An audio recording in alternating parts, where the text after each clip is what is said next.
panitia itu kan meminta penonton untuk geser ke kiri ya kan.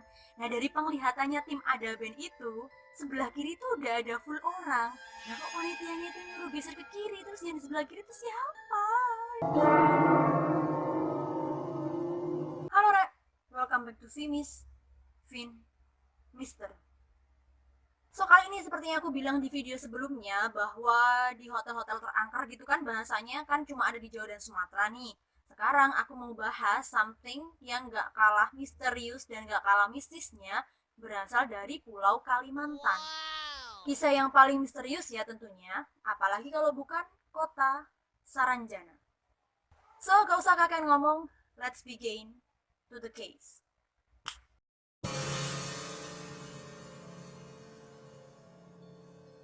Dari namanya aja nih menurutku udah sangat atraktif gitu kan, Saranjana. Kota Saranjana ini adalah salah satu kota gaib yang paling terkenal di Indonesia. Kabarnya nih, kota ini memang sudah terkenal sejak zaman dulu di kalangan masyarakat Borneo. Lokasinya, bagi yang bisa melihat itu, katanya berasal dari desa Oka-Oka, kecamatan Pulau Laut Kelautan, Kalimantan Selatan.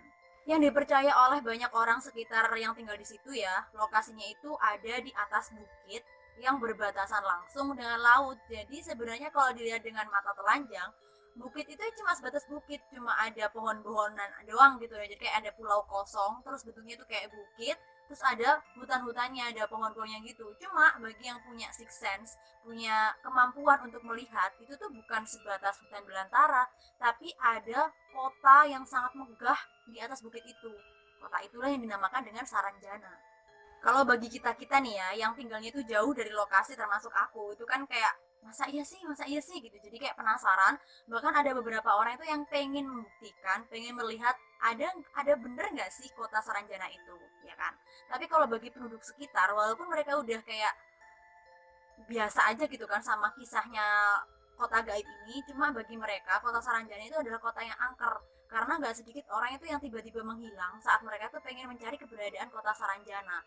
Dan menurut mereka hanya orang-orang yang punya kelebihan saja atau mungkin beruntung gitu ya yang bisa melihat keberadaan kota Saranjana, kota gaib di Pulau Kalimantan. Ada banyak kejadian di luar nalar yang terjadi di sekitar wilayah tersebut. Contohnya nih, ada wisatawan yang katanya dia melihat aktivitas manusia di dalam gedung di daerah tersebut, lalu lalang kendaraan ya semacam kota lah. Tapi pas dilihat lagi, ngedekat gitu, tiba-tiba langsung hilang gitu loh.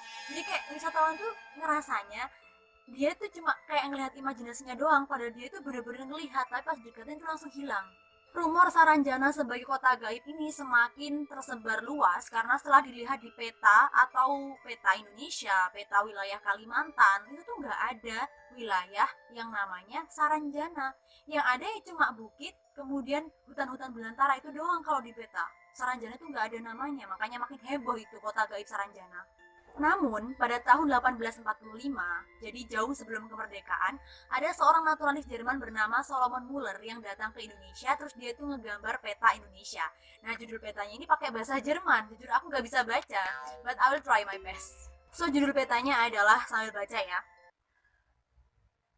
Kaart van de Kusten Binnenlanden van Banjarmasin worden tot de Rize in het Zuideliche Gadelte van Borneo ya Rob US doang yang bisa. Dan artinya cuma sependek ini peta wilayah pesisir dan pedalaman Borneo. Bahasa Jermannya sepanjang itu, artinya bahasanya cuma segini.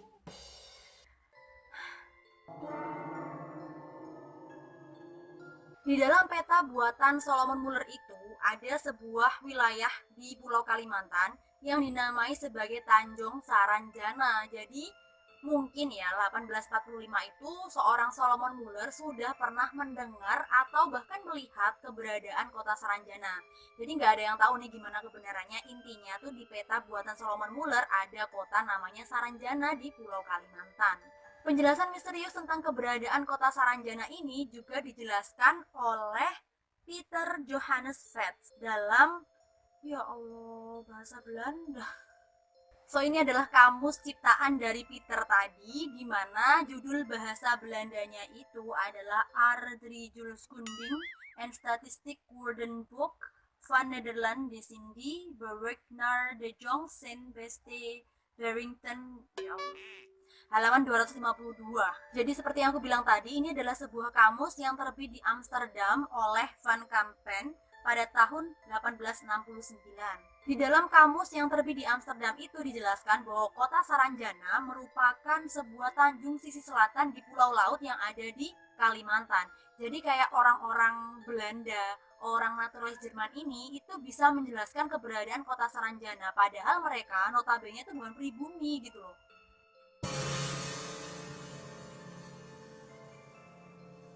Konon katanya yang bisa melihat itu ya, dia itu menjelaskan kota Saranjana sebagai kota yang ya kayak kota biasanya, seperti kota Jakarta, kota Surabaya, kota Malang ya, ramainya lalu lalang kendaraan, kegiatan manusia ya kayak kota-kota besar di dunia manusia tuh katanya. Di kota Saranjana juga ada perumahan-perumahan elit, bahkan rumah-rumah para warganya itu di sekelilingnya itu kayak ada pagar tinggi mengkilat. Kaya-kaya bener itu penghuninya ya. Seperti halnya dunia manusia, mayoritas penduduk Saranjana itu katanya berprofesi sebagai seorang petani. Tapi walaupun mereka tuh petani kaya loh. Kehidupan masyarakatnya pun tidak pernah tertinggal dari peradaban zaman. Jadi kayak udah maju banget, bahkan katanya lebih maju dari peradaban manusia. Kayak mana ya? Penasaran aku. Masyarakat kota Saranjana itu katanya wujudnya ya sama seperti manusia, ada laki-laki, ada perempuan, cuma perempuannya itu lebih cantik, laki-lakinya juga lebih tampan, lebih gagah, dan mereka tuh terkenal ramah-ramah katanya, yang buat pernah melihat gitu dan pernah tinggal di sana itu ceritanya tuh kayak gitu. Bahasa keseharian mereka tuh pakai bahasa Banjar, bahasanya orang Kalimantan lah ya, salah satu suku di Kalimantan. Walaupun katanya itu mirip, tapi ada perbedaan dong antara manusia dan penghuni kota Saranjana. Katanya yang pernah tinggal di sana, para penduduk kota Saranjana itu walaupun bentuknya itu hampir mirip dengan manusia, cuma mereka tuh nggak punya garis tipis di antara hidung dan bibir. Jadi Rek, mereka tuh kayak nggak punya ini loh, garis ini loh, ngerti gak sih? Garis itu loh ya, nggak punya itu. Nah, kalian kalau misalkan ngomongin garis tipis antara hidung dan bibir masih inget nggak sih? Mungkin nggak sih di antara kalian tuh yang dulu masa kecilnya pernah dikasih tahu sama orang-orang tua kalau misalnya keluar terus ketemu manusia yang nggak punya garis tipis antara hidung dan bibir itu jangan diajak ngobrol karena mereka bukan manusia, mereka itu adalah makhluk gaib. Jadi klik dong, berarti bener mitos yang mengatakan bahwa penghuni kota gaib Saranjana itu adalah makhluk-makhluk gaib yang nggak punya garis tipis antara hidung dan bibir. Karena tidak punya garis tipis antara hidung dan bibir, akhirnya penduduk kota Saranjana itu dikenal sebagai orang limun atau orang halimun. Jujur, aku sedikit ketawa sih waktu nyebutin kota ini, kota Halimun, orang Halimun. Soalnya itu mirip banget sama judul novelku, woy. Nah, ini aku numpang promo sedikit nggak apa-apa ya.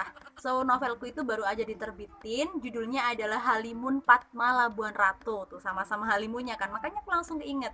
Dan buat kalian yang penasaran, pengen tahu kayak mana alurnya, apa sih yang aku ceritain di novelku itu, bisa langsung klik link Tokopedia di deskripsi. Oke, ya, fix.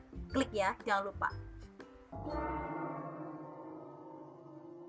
So, balik lagi ke bahasan antara kota Saranjana dan perbedaannya dengan kehidupan manusia. Kalau tadi aku bilang kan bedanya ada di fisik wajah nih.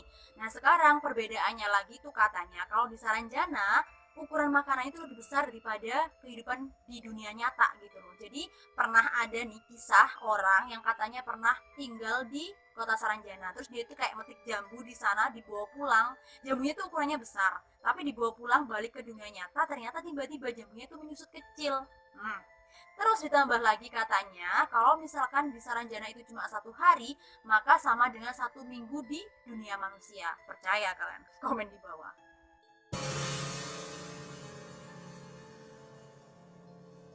For me myself, jujur aja aku tuh orang yang masih ada sisi skeptis nih tentang keberadaannya kota Saranjana di Pulau Kalimantan. Tapi memang aku adalah orang yang percaya gaib gitu loh. Hal-hal gaib itu aku tahu ada. Tapi kalau keberadaannya kota Saranjana itu kayak sebagian diriku itu mengiyakan, sebagiannya itu denial gitu loh. Jadi kayak ada sisi dalam diriku yang masih kayak nggak percaya bahwa kota Saranjana itu ada.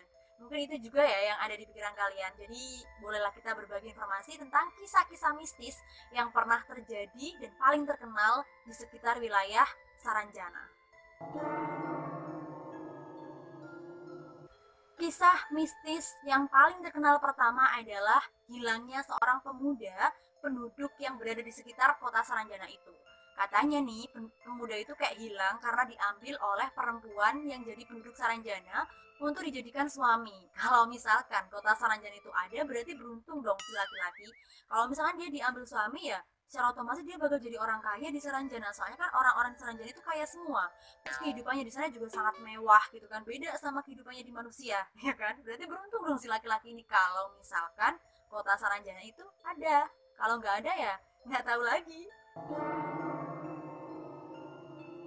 Kisah mistis selanjutnya, lagi-lagi nih ada seorang manusia yang hilang, yaitu seorang nelayan yang saat itu sedang mencari ikan di wilayah laut sekitar kota Saranjana. Tiba-tiba dia hilang. Nah, mitosnya nelayan itu tuh diselamatkan sama penduduk kota Saranjana, terus disuruh tinggal di Saranjana. Beruntung kali nelayan ini ya kan. Ditambah lagi dengan keterangan salah seorang muslimah yang mengatakan bahwa nelayan itu tuh masih hidup dan sedang tinggal di kota Saranjana. Aku sendiri nggak tahu ya ini tuh bener apa enggak, walaupun yang terdengarnya sedikit weird gitu kan, sedikit pemaksaan gitu kan, orang hilang dikatakan hidupnya makmur di kota Saranjana, but no one knows, gak ada yang tahu. Aku pun nggak tahu ini bener atau enggak, yang jelas kayak gitulah cerita yang beredar di sekitar masyarakat dan dipercaya oleh banyak orang. Selanjutnya kisah-kisah misteri ini bikin aku speechless gitu ya, kayak aku tuh nggak bisa denial lagi bahwa kota Saranjana itu ada. Maksudnya tuh tadi kan aku kayak mikir, ah nggak mungkin deh, soalnya kan weird gitu kan kisahnya tuh kayak dipaksain aja gitu. Tapi kisah-kisah misteri selanjutnya akan aku bawain ini itu kayak bikin aku nggak bisa menolak bahwa Saranjana itu memang ada. Kisah mistis tentang keberadaan kota Saranjana tingkat atas yang pertama terjadi pada tahun 1980. Saat itu pemerintah Kalimantan dihebohkan dengan pengiriman alat-alat berat dari Jakarta. Si pengirim tuh bilang katanya ini tuh adalah pesanan dari orang yang tinggal di Saranjana. Udah dibayar lunas, cash pakai uang asli, bukan uang yang berubah jadi daun. Tapi saat mau dikirim, pengirimnya nih bingung. Soalnya Saranjana tuh nggak ada di alamat yang ada di peta. Tanyalah mereka ke pemerintahnya. Pemerintahnya juga bingung dong. Soalnya emang sebenarnya Saranjana itu nggak ada. Mereka nggak punya pilihan lain. Akhirnya dijelaskan bahwa Saranjana itu adalah kota gaib. So means like yang pesan itu kemungkinan adalah makhluk gaib.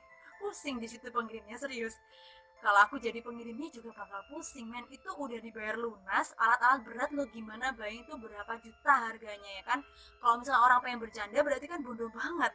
Nah dari kisah pertama itu aku langsung kayak mikir, masa iya sih Saranjana itu ada gitu loh. Selanjutnya yang kedua, lagi-lagi nih pesanan puluhan mobil dan rotan yang berasal dari Surabaya. Mobil ya, mobil bukan sepeda motor ya, bukan baju, ini mobil berapa juta itu diminta dipesan oleh orang yang tinggal di Saranjana. Lagi-lagi kan pengirimnya juga pusing mau diantar kemana ya kan. Dan lagi-lagi kisahnya stuck di situ aja, nggak ada satupun artikel atau informasi yang menjelaskan gimana nasib puluhan mobil itu, dibawa balik pulang kah atau ditinggal di pulau yang katanya Saranjana kah atau gimana juga nggak paham. Serius ini puluhan mobil coba, dan itu tuh bayarnya pakai uang cash, uang asli. Kayak bener loh penduduknya Saranjana ini. Kisah nomor ketiga paling atas tentang keberadaan kota Saranjana itu adalah fakta tentang sering dibingungkannya para panitia yang mengadakan acara di kampung-kampung sekitar kota Saranjana. Yang diketahui, penduduk di sekitar kampung itu kan sedikit ya, tapi saat acara itu berlangsung, tiba-tiba yang datang tuh banyak loh, dan gak ada yang tahu tuh penduduk mana aja. Banyak orang yang mempercayai bahwa orang-orang itu adalah penduduk kota Saranjana yang bisa datang dan pergi kapanpun mereka mau. Dan kisah mistis yang terakhir tentang keberadaan kota Saranjana yang membuatku sama sekali gak bisa denial adalah kisah yang dialami langsung oleh band besar sekelas Ada Band di tahun 2005.